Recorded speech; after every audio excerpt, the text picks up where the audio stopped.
Hey everybody, two Alpha Gals here. I'm Debbie Nichols. And I'm Candace Mathis, and you're listening to In the Tall Grass, where we're sharing stories of reinvention, resilience, and rediscovering joy. Whether it's facing Alpha Gal syndrome or any other redefining chapter of life, we all have to learn how to navigate the journey through the tall grass. So here we go.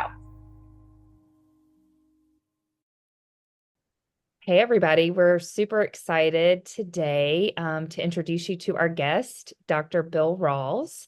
Dr. Rawls graduated from Bowman Gray School of Medicine at Wake Forest University in 1985. Dr. Rawls has written extensively on health topics, including Lyme disease, fibromyalgia, and chronic immune dysfunction, and serves as medical director for Vital Plan, an herbal supplement and wellness company he co-founded with his daughter, Braden. Thank you so much, Dr. Rawls, for being here with us today. Oh, absolute pleasure. Thank you for having me. Absolutely. Look, when we started podcasting, we followed you and all of your work for a very long time. So I'm trying not to fangirl a little bit right now. I'm like, we finally have Dr. Rawls on. Well, I got it's you just gave that introduction. It's like it's hard to believe that it's been 40 years since I went to medical school. It's like zow. But I still feel like it's still new and it's still fresh and it's still exciting but it's very different than when I started out in medical school 40 years ago too, though. So that it's definitely it's been a different journey. It's been a lot of fun. Yeah, I bet. So, okay, talking about that, can you kind of share a little bit more with us about who you are, what you do, maybe a little bit about that journey, what brought you to medical school? Well, it was I grew up in a medical family. I'm actually fourth generation doing this. My grandfather, used to go on house calls with him. My father was a physician. I was actually very close to my grandfather when I was a child. And his father before him was a horse and buggy doctor back in the late 19th, early 20th century. So I knew medicine, went to college, said, nah, I'm not going to do that, and got a degree in economics and accounting and said, I'm going to be different. And, within a year or so, it's kind of like, this just doesn't fit. And I went back and got a chemistry and biology degree and went to medical school. But with the idea firmly, I want to make people's lives better. That's what I want. And then in medical school, just ran right up against the fact that all these people with chronic illnesses just weren't getting well. They were just on all these medicines that weren't helping them have a better life. They were just keeping them alive. So that leaned me toward going into obstetrics and gynecology, which is, more open-minded, more wellness-oriented, bringing life into the world. But early on, that also back then meant taking hospital call for labor and delivery in emergency room, 24-hour call every second to third day. And I just didn't sleep for all through my 30s. And I just pushed through it. And a lot of other stress. But into my 40s, I just started losing the ability to sleep and recover when I wasn't on call. I just lost the ability to sleep. And finally had to stop practicing obstetrics. And the thing happened that I really ran away from. I became chronically ill and identified with fibromyalgia because they couldn't find a firm diagnosis. Like I had symptoms of MS, but it's like, you're not quite bad enough to have MS. We're not quite sure, So neurological heart symptoms, had a cardiac cath, but your vessels are clear. We give you these drugs for those abnormal heartbeats. But finally, like many people, pushed and found that I was carrying some tick-borne microbes, which wasn't surprising. I grew up being bitten by ticks and thought, antibiotics, that's it. Take antibiotics, I get well, I go on with my life. I got sicker. They made me worse. Several rounds of antibiotics. And just by default, of having completely run out of options and not being in a position to go and pursue therapy in other states and other places with Lyme doctors and all of that, I turned to herbal therapy and started getting my life back. And over a 5-year period, regained my health 100%.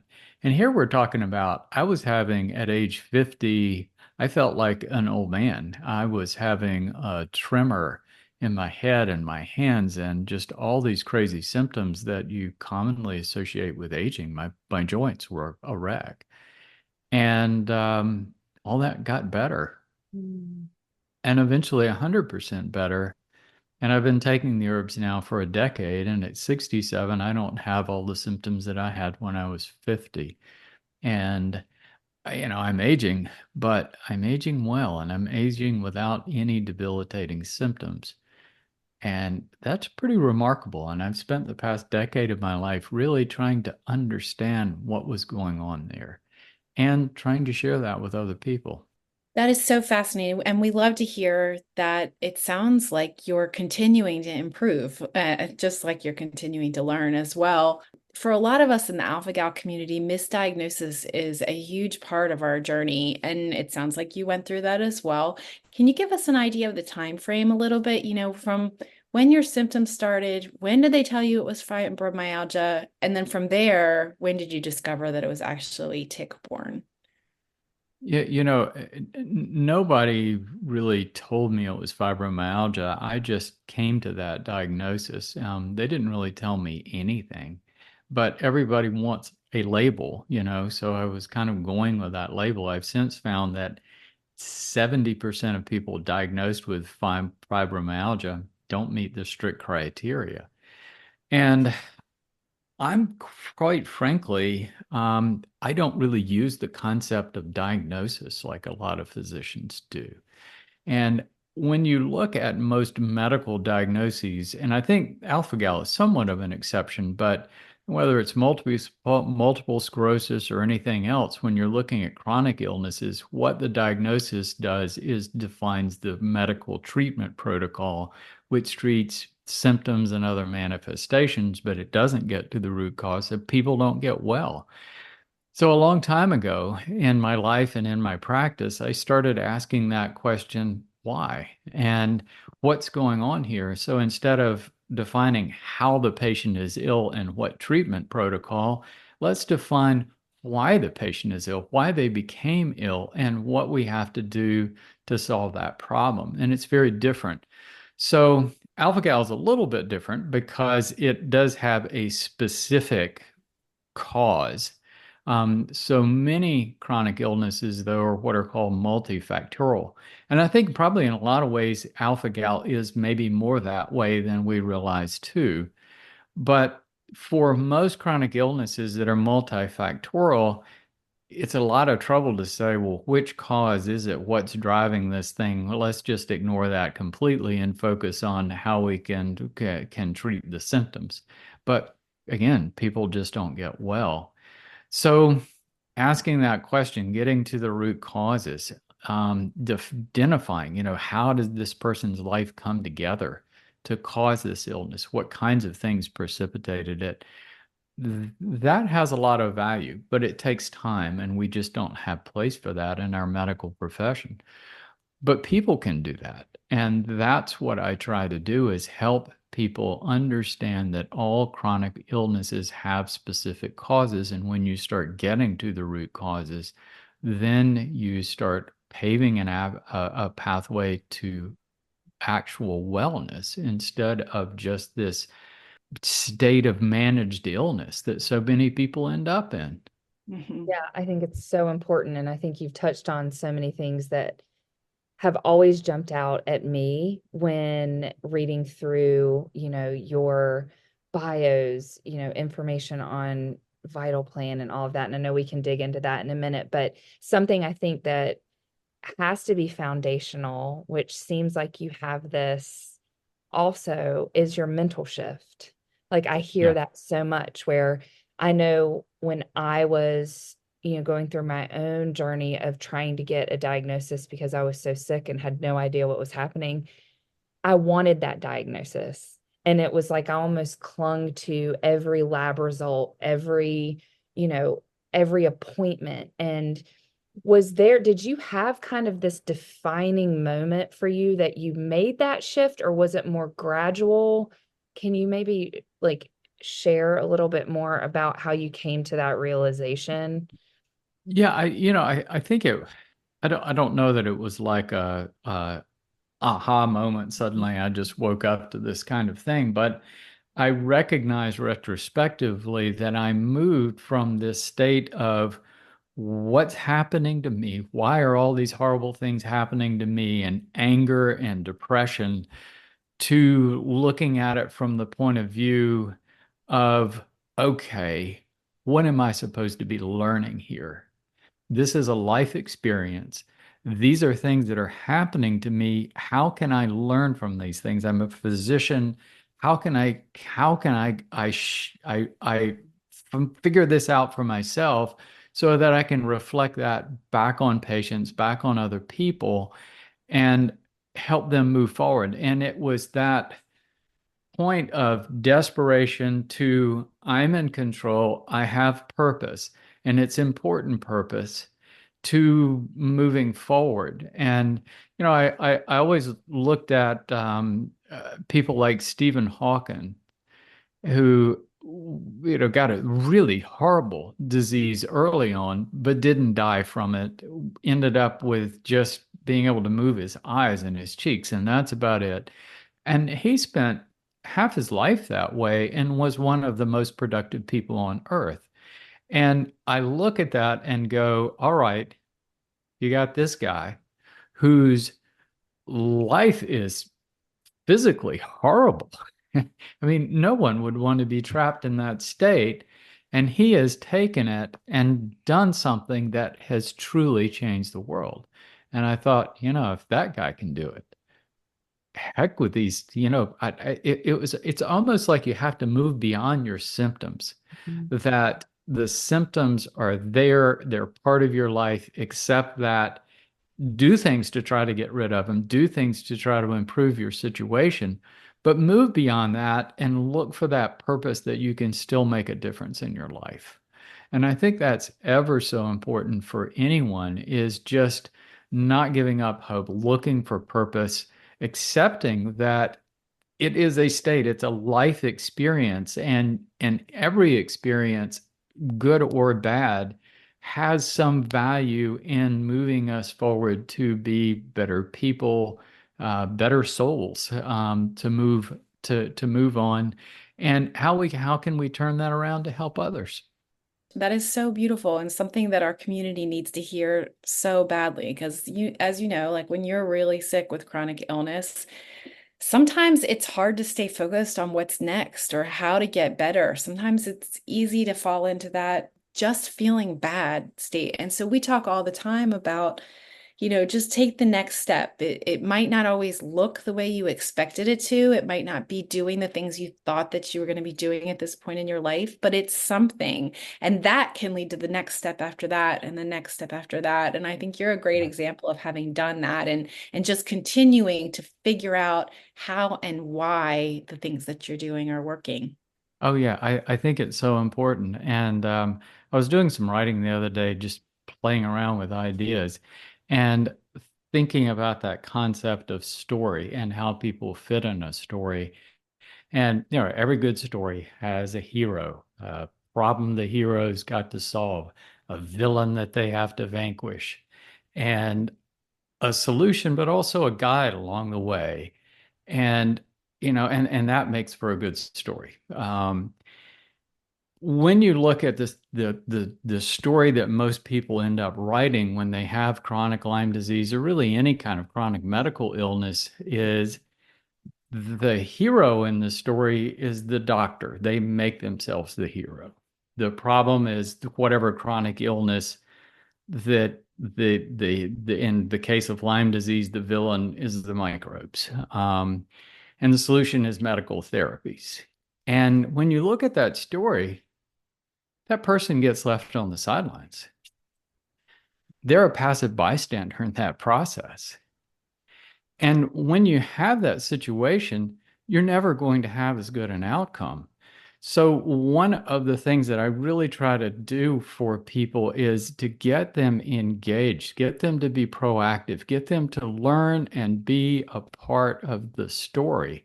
So, what I would like to see is that story, the hero is the person.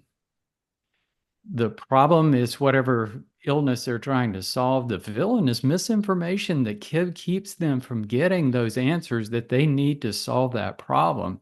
And whether it's herbs or anything else, that's the solution. But having a guide. So I like to try to be a guide for people to help make them the hero in the story so they're not left on the sidelines. And I think that's a better story. That's a story that's going to end up having a better outcome. So it doesn't exclude interacting with the medical system. I think there's a lot of value in that. But if you are a passive bystander in the process, then you're not going to have as good an outcome. And I think that's just really important. Great advice. I mean, I think that was when you said that, our very first podcast interview was with Tick Boot Camp. How many years ago now? 3 years ago? Oh my gosh. And that was something we talked about is, a lot of people get mad at the system and at the process. And yes, you're entitled to be angry, when you're dealt this really horrible condition, but at some point you can't just stand on the sidelines. You have to take charge. Like we all have to take accountability for our own health. And I love that you brought that up because I think the validating that to our listeners is really, really important because I don't think a lot of people might not hear it. And it's like that empowering nudge, right? Like I think we need those along this journey. And I'd love to know, who introduced you to herbs where did the herbal protocol kind of come into play? Because you were, allopathically trained as an OBGYN. Right. Fate, God, it's kind of hard to say. And indirectly, Stephen Booner, I would say. But it was just all coincidence. First of all, as an OBGYN, OBGYNs tend to be a little bit more open-minded to alternative therapies. And I had patients that were using herbs and I didn't have any problem with people using herbs. To me at that time, they were just kind of like, they were weak drugs. If people wanted to take them and they got a little benefit from them, that's great. And early, before I was really using herbs to overcome chronic Lyme disease, I tried some herbs for various kinds of symptoms, kind of like you would use drugs, didn't get much benefit. I now know that I wasn't using them properly. That's not really how herbs work. I wasn't using good preparations. And, so it was a learning experience. But, quite frankly, I mean, if just setting up the situation, I reached the point that I couldn't do obstetric call anymore. I was forced to leave the practice that I was in. I had a couple of kids in college. I mean, it was at a very busy time in life. And I had to have some way of producing an income because I didn't have a diagnosis. I couldn't, but I didn't want to declare disability. I hadn't given up. And I wanted to work. So I started a primary care practice that didn't require me to take the same kind of hospital call, with the idea that I was going to create a wellness practice. Now, this was really before functional medicine, and I became certified in holistic medicine. So I really started looking outside the box when I saw the real shortcomings of conventional medicine. And that wasn't new. I mean, even before that, I was looking at medicine in general and saying, acute intervention, we do a really good job with that, but chronic illness, people don't get well. What we're doing is not helping people get well. So I was aware of that and then got thrown into it head first. So I had some reservations about long-term drug therapy. I knew all the side effects. I knew all the problems with these medications. So I was looking outside the box, but kept leaning back toward uh, that that diagnosis or that possibility of Lyme disease. And this was right around 2005. And Stephen Booner wrote a book called Healing Lyme, and that was published in 2005. So this book just kind of, looking in the internet, what are some solutions? And I got that book, and he made a pretty good case for why herbs did have antimicrobial properties that had been studied. He produced studies, he looked at the disease process, and made a pretty good case for, yeah, this is something that we could try. So I was in a place that financially, for practicality, for covering the practice, I couldn't go to, go fly different places and pursue different kinds of therapies. And it's kind of like, this is an option. I'll give it a try. And I ordered this book really with low expectations that it was going to work, and assuming, well, if it really has antimicrobial properties, it's going to wreck my gut like antibiotics did.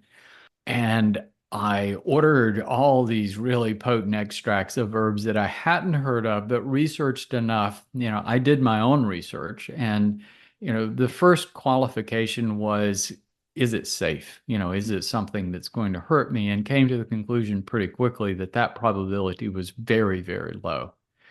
So it was cost effective. It had a low potential for harm. And was it going to work? I don't know, but if something isn't costly and it has a low potential to hurt you, that's very different than a drug that might have really good efficacy, but has a horrible potential to hurt you and is extraordinarily expensive. So I ordered all these bottles of extracts. I mean, I had a shoebox full of stuff and was taking handfuls of capsules every day. And I started getting better. I noticed a difference, and 3 months went by, and my gut was better instead of worse. I now know that one of the advantages of herbs is they are selective for pathogens, but they don't disrupt normal flora in your body. They actually have a balancing effect. So all these wonderful effects of the herbs, and my symptoms started getting better. Um, I had to work the herbs. I tried different herbs. I modified the protocol. I did different things that just helped my recovery over a 5-year period. And I had some pretty significant heart and neurological symptoms that were really scary at that time. And even that gradually got better. So it was a profound thing. It was enormously eye-opening. And you have that kind of experience, it changes you. But in the same respect, I was very grounded in science, and I didn't try a lot of things that I just couldn't find enough evidence on. For example, homeopathy. I don't have any problem with homeopathy. I think the potential for harm is low. It doesn't cost very much. And there are some things that are probably very good about it, but I couldn't find enough science to say, okay, yes, there's some hard science on this. And that's the difference. There was really good science, and now we've got even more science that has really defined the efficacy of these herbs. So the science was there, and the science was there good enough to look at the chemistry of the herbs and actually look at how that was affecting microbes, but also how it was affecting our cells and our physiology. So looking at it from that point of view, it was just a very, very different experience than I think a lot of people look at herbs. That is so interesting. And, science is also my background. And so I always hesitate a little bit when you start to talk about things like herbs and homeopathy and things like that. But I love that your research is grounded in science. Another thing I've noticed is, listening to your story and hearing how you took on and became the hero of your own story and figuring out what it was going to take to heal yourself, but also serving as a provider, it probably makes you a very compassionate provider and gives you a very inside perspective on when you're dealing with your own patients. Was there a moment when you decided that you wanted to shift from focusing on your own journey to share this with other people who were living with chronic illness and Lyme? Yeah, day one. I mean, it's pretty quickly. It was again a life experience, and I had this new practice, which it was a hodgepodge. I was seeing just routine gynecologic physicals. I was seeing primary care. And some of that was issuing the drugs. So it's kind of like, well, if you're going to do this and you're going to have people that need refills on the drugs, know about the drugs. So I started volunteering in a local free clinic that basically it was a drug dispensary. They had medications there, and people that could not afford to see a physician would come in mainly to get refills. And I did that and had, a little Palm program to research the drug. So every time I came upon a new drug that I had to fill to refill, I would, go through and learn, well, what is this drug actually doing? How is it affecting people? So I learned a lot about the drugs too, because I think that was important. And I came to the conclusion that an awful lot of primary care providers really don't know a lot about what they're prescribing. And that's kind of scary. That if you have people that are specializing in using drugs, but they don't really know that much about all the side effects and all the problems of the drugs, because they're getting their information from the pharmaceutical reps instead of from some other reputable source. And I'm not defining that as everybody out there, but I found that it was pretty darn common because I was working with a lot of other providers too in those clinics. And as a primary care provider, I was interacting with, I was seeing people that were seeing other people would start to come and see me.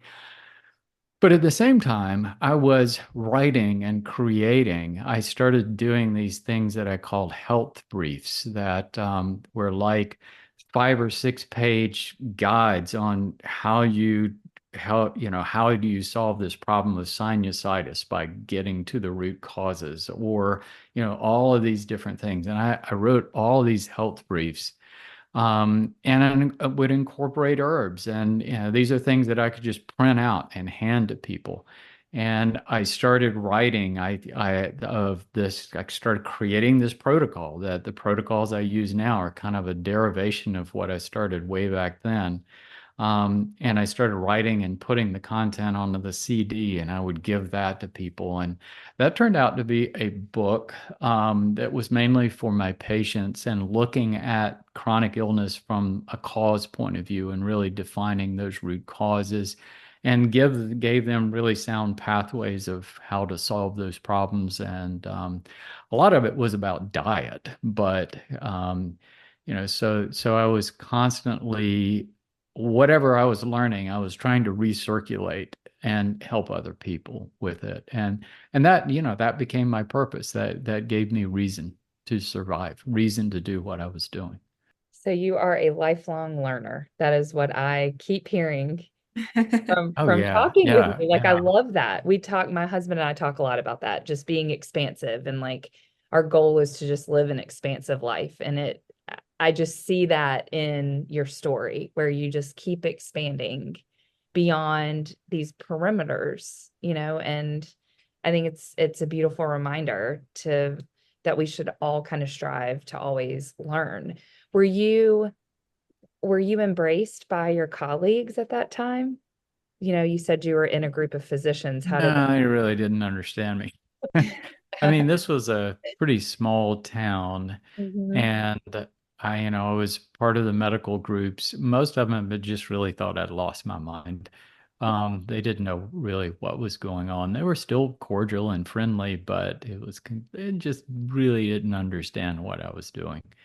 And yeah, so it was, and being in a small town and running a small practice, you don't let people know that you're sick. And so all of, half the time that I was in that office, it was, I couldn't tell people that I had chronic Lyme or fibromyalgia or anything else. That was, I kept that well hidden, Mhm. um, because people just don't understand it. Right. You were in North Carolina at the time. Is that correct? Correct. Yeah. Okay. So I just remember I grew up in Lillington, North Carolina, about an hour south of Raleigh. And Right. my mom was really intrigued by Dr. Andrew Weil, who helped, start the integrative medical facility at Duke. So Yeah. was that, I mean, during that time, did you have any interaction with Dr. Weil or Not any? directly. I definitely read his books, and that was I read all of his books during that transition, trying to figure out what I was doing. So he was definitely early in that game and very much an inspiration. But I was kind of all alone in this little practice in a small town. So some of that was good because it forced me to figure things out on my own. And that often caused me to come to solutions and theories and conclusions that were different than some of the big ivory tower groups and that sort of thing. So in many ways, it was valuable. Yeah, I can see how it would be, beneficial to be in a smaller area, but at the same time almost feel a little isolating. I'm just trying to Yeah, think of my own, just being from, one of the areas outside of probably where you were. Were you in Wake Forest then? no, I was actually in Morehead City down on the Oh, coast. okay. That's where my Yeah. parents live now. Oh, do they really? They Okay. do. Yeah. Yeah. Yeah, I practiced there. So, my practice life there was, I guess, about 20 years. Okay. Um, over 20 years that we lived there, and I was in that first half of the career and then second half of the career. So Okay. um What advice would you give for someone then that is wanting to kind of take that next step toward, their own healing, really diving into that? well, yeah, a big part is just educating yourself, getting as much information as you can. And the advantage I had was, that science background that came with being a physician gave me an edge to really be able to understand scientific studies and understand what was real and what wasn't real. And, read about herbs and read about the deeper physiology of what was happening in the body. So that gave me a little bit of advantage, but my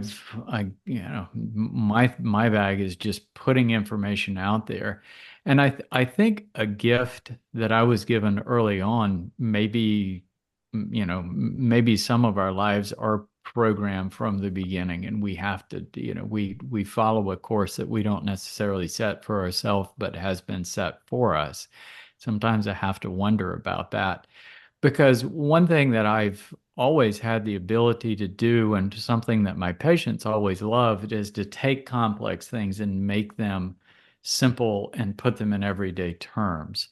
And that was even well before that was back in medical school. I was doing that to help medical students, that were under me when I was in residency in medical school, taking things, taking that complex and bringing it down to people that people could absorb it and use that information better. So I've tried to do that with chronic illness in a variety of ways. I've been writing for a long time. I wrote one book when I was still in practice for my patients, and people love that book. I'd run into people in grocery stores, and they would have a dog-eared copy of that book that they were dragging around with them, figuring out what to eat and that sort of thing. So I feel like it had value. And I wrote the Unlocking Lyme book in 2017. And then, several years ago, I felt like you really need to just bring all of this stuff together. And so I wrote the Cellular Wellness book, which is like a huge book because it's got just tons of information in it. But everybody that's read it has said, it's just really easy to read. It really helps me understand. It's not a book about Lyme disease. It's a book about, avoiding chronic illness or overcoming chronic illness. But I'm always working. We're creating a network to be a resource to just help people absorb that information with the idea of, we want to make you the hero. We want you to be in charge. We want you to know enough so you don't walk into a provider's office and get blindsided, that you know what to ask for. To me, that's an ideal patient. We talked about people being on the sidelines, and so often, you walk in and you take whatever they give you, and sometimes that's good and sometimes it's not. And I think the ideal patient is someone who walks in and knows the difference, to say, yes, those labs, those are worth me getting. No, those other labs, they're not. They're just generating revenue for somebody. No, that procedure, let's not do that. Here are the things that I need from you to get well that I can't do for myself. That's the ideal patient. And so that's what I want to work toward. So we're building out information in the network. My latest thing is I'm trying to build a workbook that's kind of an easier version of putting it all together. And I'm calling, and the tentative title is Own Your Recovery. And it's about, just putting all these concepts that I've pulled together over all the years, putting them in really simple, easy to form that people can just work through.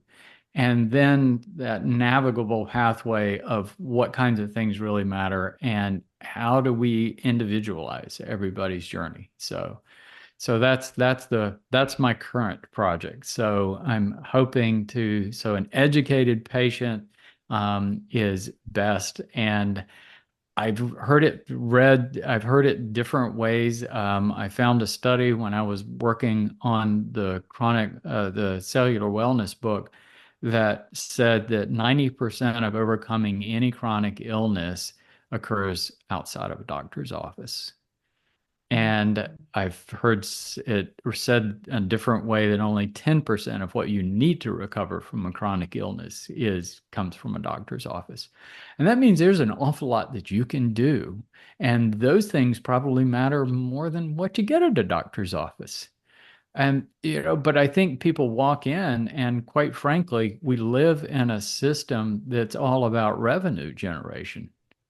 And a lot of the labs, a lot of the procedures that people end up getting are to generate revenue for the system. And it's just, and I always taught medical students under me, don't order a lab unless you know how that lab, the information that it's going to give you, is going to change your management of that patient. And I don't see that rule followed anywhere. I would say 75% of the labs that most people get, nobody does anything about them. It's just, but the lab companies are doing quite well, And the other example I would give is I'm sure you're familiar with the Blue Zone studies. The Blue Zone studies are of populations of people around the world that are the longest lived and healthiest people. They just don't get chronic illness. Those people, most of them never get any labs their whole lives, They have very little interaction with the medical system. They're doing the things they need to do to reduce the root causes of illness, and therefore they're living a healthy life. And it's really just as simple as that. That is so great. So there are so many things I want to say about all those things you just said. First being, I am really hoping that our community listening to this really heard what you said about the ideal patient, right? I think so many people are afraid to go into their doctor's office and ask for what they feel they need, whether that's based on research or whatever it is. So I'm hoping everybody heard that nice and loud and clear. The other thing I wanted to mention was that I can attest to your ability to take these complex issues and make them very digestible for me, for the layperson, anyone, because as I was reading about you and reading your material online, it all made so much sense to me then. And also when we had our first call with you, Dr. Rawls, I felt the same way. Like I was like, oh, I could totally be a scientist again. This makes so much sense. Not Yeah. that I'm going that route necessarily, but you are very good at breaking this information down. So I hope everybody out there is paying attention to the titles of your books. But I'm wondering if you can talk to us a little bit about your herbal protocol and specifically the Restore Kit and how it benefits everyone. And I'm gonna ask, can it potentially help the alpha-gal community? Well, I think what the two of you would say is that it's not just alpha gal in a lot of cases that people are ending up with chronic symptoms of some kind and evidence of chronic illness. So if you've been bitten by a tick, you've picked up tick-borne microbes. There's no doubt about it. Whether you identify with chronic Lyme disease or not, they're there. And I consider the microbes more like accomplices than culprits. All right. And what I mean by that is if you look at, I've talked to thousands of people with chronic Lyme disease, and 95% of them don't remember becoming ill around the tick bite. So all these things are low-grade pathogens. They don't typically make people sick, but with that initial infection, but they're very stealthy and they can bury themselves inside of our cells. And this has been documented for for Borrelia and all the co-infections. They can enter cells, they can become dormant, and they can just hang out. And I also, I still, as far as the mechanisms of understanding why alpha gal occurs, there may be a microbe factor there that we're not really, what happens is you have the tick who's picked up this substance from a mammal of some kind that they've bitten, and that becomes an antigen that sensitizes us to further exposure to that thing. Well, we are exposed to that thing all the time when we eat red meat. So what's special about the tick? And so you have to think that that antigen, the thing that our immune system becomes sensitive to, has to have been modified in some way, either by the tick or microbes in the tick. And so I think that's even a complex story. So, and also, are people more susceptible because of toxic things that they're exposed to, or dietary factors, or all of these kinds of things? So I think even alpha-gal is more simple than just one thing, or more complicated than just one thing. So yeah, I think that it does. All of these things do apply, and I think the herbs can be really, really valuable to everyone and aren't specific to specific microbes or specific issues. Because when you look at the herbs, and this is how I've come to think about them differently, it's not like a drug. A drug is designed to do one thing, to block one process, one manifestation, something. So with an herb, with the herbs that we're talking about using, you're talking about a complex system of cellular protection, of cellular defense, regulation, all in one package, and you're basically borrowing that from the plant. So it has immune modulating effects or immune balancing effects. So these overactive parts of our immune system are toned down, but it also has antimicrobial effects. It's protecting our cells from free radicals and toxic substances. And, we didn't get into it deeply, but the whole premise of that cellular wellness book is that we are built of cells. And when our cells are healthy, we're much more resilient to disease. And when our cells are compromised by all of the different kinds of stress factors, we're a lot more apt to be susceptible to diseases, susceptible to allergic reactions, virtually everything. So cellular health changes everything. And of all the things that you can do, herbs are right at the top, whether you're trying to overcome chronic Lyme disease or anything else. So, getting back to your original question of the protocol that I put together, it's a reflection of things that were in the Booner protocol, but also other things that I learned or studied along the way, and combining that with key cellular nutrients and cell protectants. Things and the reason certain things are in that restore kit is because those are the things that have the highest potential, the most proven efficacy of anything we know for overcoming conditions like chronic Lyme disease, but also the greatest safety level. All right. And I think that's really important. So when I first built the protocol, one of the original herbs in the Booner protocol was Eleuthera. I tried Eleuthera, which that's also called Siberian ginseng, and I didn't sleep for a couple of days. It's highly stimulating. And that was in our first product because I was reflecting the Booner protocol. And it's kind of like, but golly, 25% of people weren't sleeping. And it's like, I can't have that. So I took that ingredient out, found something that was comparable. And so it's not only things that we have a lot of efficacy, there's a lot of evidence of benefit, but also a very, very, very low potential to cause harm. And that is as important to me as anything. If you're going to hurt someone, and there are a lot of great herbs out there, black walnut, artemisia, these herbs are commonly used. There are many, many others that have great efficacy, but a lot of people have side effects with them of one kind or another.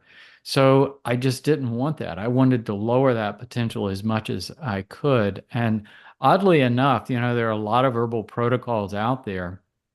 I was reading an email on a Lyme listserv the other day that, people were talking about, well, we know that works because someone had a Herxheimer reaction. We know that works. I've actually found a number of products that are being pushed out in the Lyme world that it's got some of the familiar herbs, some of the herbs that I've seen several of these products, that some of the herbs that are in the Restore Kit, but then an herb that I was less familiar with, and I look it up and it's classified as having poisonous effects with side effects that are very similar to a Herxheimer reaction. And I realized they're putting this in here because people expect to have a reaction from the product. And it's kind of like, oh, so I really have gone out of my way to make this thing the safest thing. The original name for our company was First Do No Harm.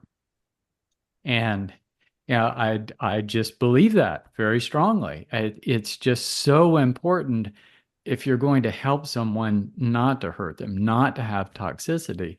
And that's where I see that so many people are going wrong. They're getting pushed into offices where they're getting slammed with IV antibiotics and all these toxic therapies. And it's like, you have to calm that microbe frenzy. There's no doubt about it.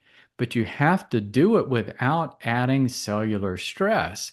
And herbs are the only thing on earth that can do that, but there are some herbs that you just don't want to use. So finding those herbs that meet that equation of reducing the microbe stress, but also reducing cellular stress and promoting cellular recovery, that's so essential in recovery. That's just absolutely essential. And it makes so much sense. I think when Debbie and I talked to you a few weeks ago and you really broke all of that down for us, and I mean, I felt like it was this huge aha moment for me because I always talk about being someone that has an autoimmune disease. I always talk about, you have to take things that are going to modulate your immune system to work more optimally, but it's a step beyond that even. And that what you just explained. And I love your transparency. I know, we did this amazing event with the Vital Plan Network not long ago, and you answered all of our questions regarding the Restore Kit in such detail, because we have to be so vigilant about, where our ingredients sourced from. And I have to say, I've started taking the Restore Kit and I'm slowly increasing, but I've been feeling great, and everything, is alpha-gal safe as far as the ingredients go. And we're just really, really appreciative of your transparency, because we don't get that from from everyone. And we've wanted to, to be able to also take part in helping ourselves heal, because we want to be as healthy as we can. So Yeah. thank you for that. Well, I'll say it's not to say that we never have anyone have a reaction to the herbs. I mean, it's impossible to do that. Even things that have a low potential, some people are going to react to because they're very sensitive to everything. And also, some people are going to have Herxheimer reactions that are significant, but I want the lowest potential for that. And if they're having a Herxheimer reaction, I don't want it to be caused by the products themselves. Right. And I also want to, do things to help them work through those things. So I think all of those things are really important in that recovery process. Yeah. And I think you lay it out. I think that, again, it's that transparency. You can, when you get the kit, you can go online and see, like, you don't have to take the full dosage to start with. And it's very well laid out in that graphic of how to increase, the serving dosage or whatever. And that's what I've been doing, because I am the unicorn and I react to everything. So I have to do the low and slow kind of protocol. So Well, yeah, I think we that is appreciate that. important. Yeah, that's important that everybody does. Anytime you're starting anything new, it should be at a gradual effect because everybody's different. We all have different chemistry. Yeah, absolutely. So I want to switch gears just a tad bit. So we also know from previous conversation that you are an avid outdoorsman. Oh, yeah. So was it hard for you to get back outdoors? Do you ever worry about getting another tick bite? And what measures do you take to prevent another tick bite? Nah, I get tick bites all the time. No, I'm kidding. Truly.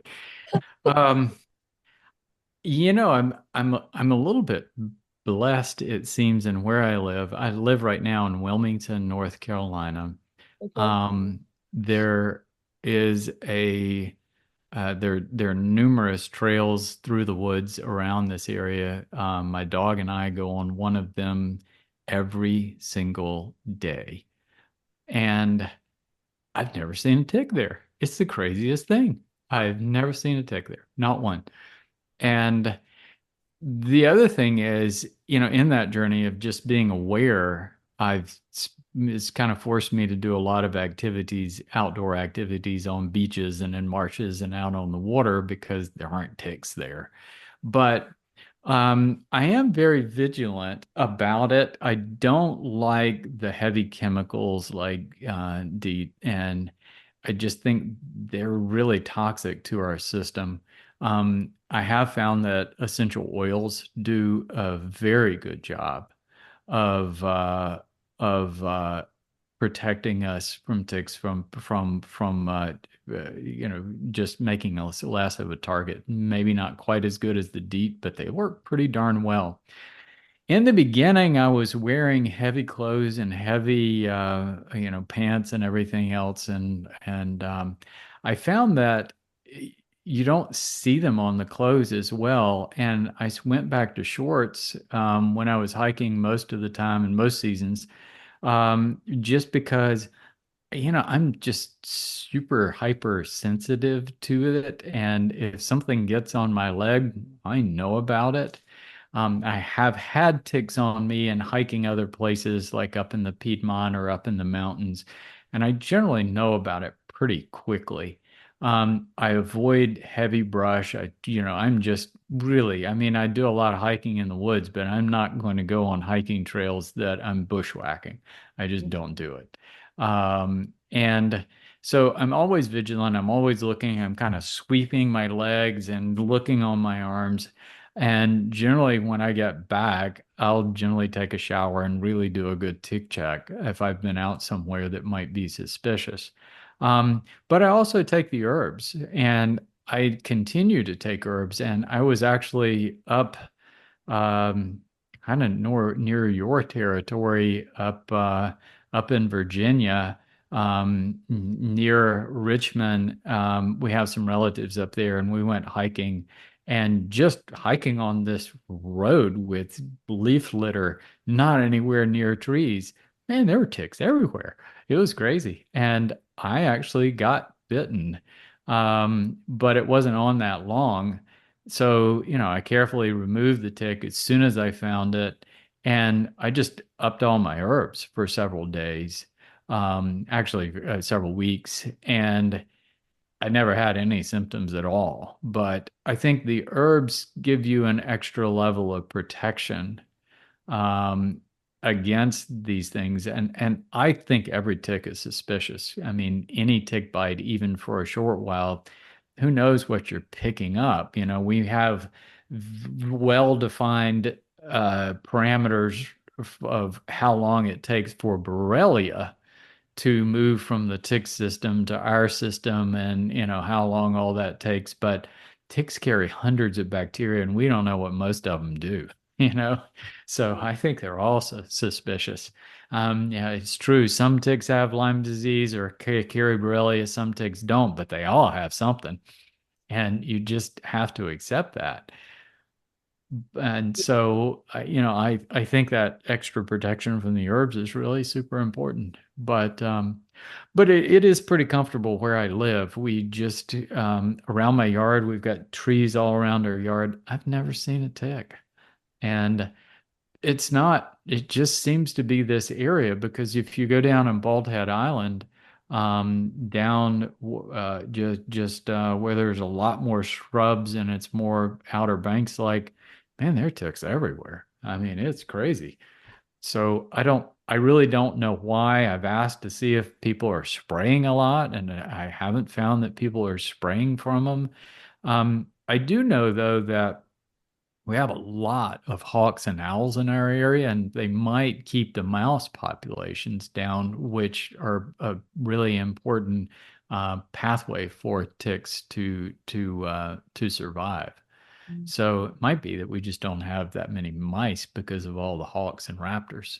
That's so interesting. Hearing you compare the tick population in Virginia to the tick population in Wilmington, where you are now, makes me want to move to Wilmington. So Wilmington's a great place. No, I I shouldn't have a tell sister everybody down there. that. Everybody's moving to Wilmington, it seems, but it's a really nice community. Yeah, that's what I've heard. I've heard it's great. My sister loves it. And also, I did a bit of research on how to get owls to move. And I have a barn and we have terrible like rodent population. I actually did some research on how to get owls to move into the barn to try to take care because of the rodent population, because we have such a terrible tick problem here. So maybe moving is the right answer. Well, come say hello. It's a nice spot. Well, so we have one final question for you, Dr. Rawls, and All right. we ask all our guests this question, and we would love to know if there is a song in this moment or for all time that brings you joy, because we like to focus on the joy bit of this journey, because so much of it is not necessarily full of joy, and music is something that brings Candace and I joy a lot. So we would love to know if there is a song or a piece of music or an artist or anything that brings you joy. I honestly like a lot of different kinds of music, and I like new music. I'm gonna get tired of the same songs that they've been playing since the 70s and 80s, so I really like new music. But I'll have to say, right now, since you asked me that, it is Bohemian Rhapsody by the Muppets. The Muppets. Right. So Excellent. the story behind that is that we were showing our 4-year-old grandson, he was staying with us for a couple of days, the Muppets, and we pulled up this clip of the Muppets doing Bohemian Rhapsody. And he just loved it. He thought it was the greatest thing. So just purely by chance, about a week or two later, he heard that song. His mom and dad had played it at home. They had no idea. And he just got into it and started rocking out to this Bohemian Rhapsody by Queen.